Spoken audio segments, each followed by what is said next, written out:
Adjustment വേണ്ട.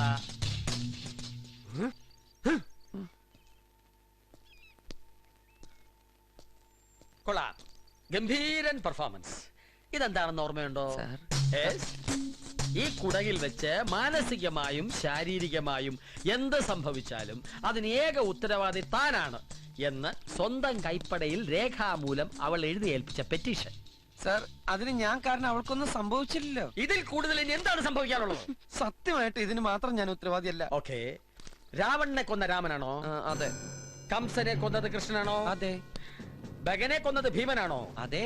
എങ്കിൽ അവളെ കൊല്ലാൻ ശ്രമിച്ചതും താനാണ്? അതെ. ആണല്ലേ? അയ്യോ, അത് ഞാനല്ല. അപ്പൊ പിന്നെ ബാക്കിയല്ല താനാണോ? അയ്യോ, അതും ഞാനല്ല. പഴയ കേസ് എന്റെ തലേ കെട്ടി വെക്കാൻ നോക്കല്ലേ സാറേ. സൈലൻസ്. തിരിച്ചറിവ് കിട്ടി എന്നവൾ രേഖാമൂലം താൻ ശത്രുവല്ല എന്ന് എഴുതി തരുന്നുവോ അന്നേ നിയമത്തിന്റെ ശിക്ഷയിൽ നിന്നും തനിക്ക് രക്ഷയുള്ളൂ. തിരിച്ചറിവ് കിട്ടിയാലും അവൾ എന്നെ ഒറ്റ കൊടുക്കും.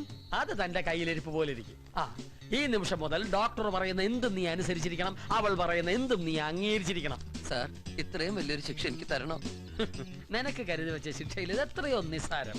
ഡോക്ടറോടൊപ്പം പോകൂ. സാർ, ഞാൻ പോകാൻ വരൂ.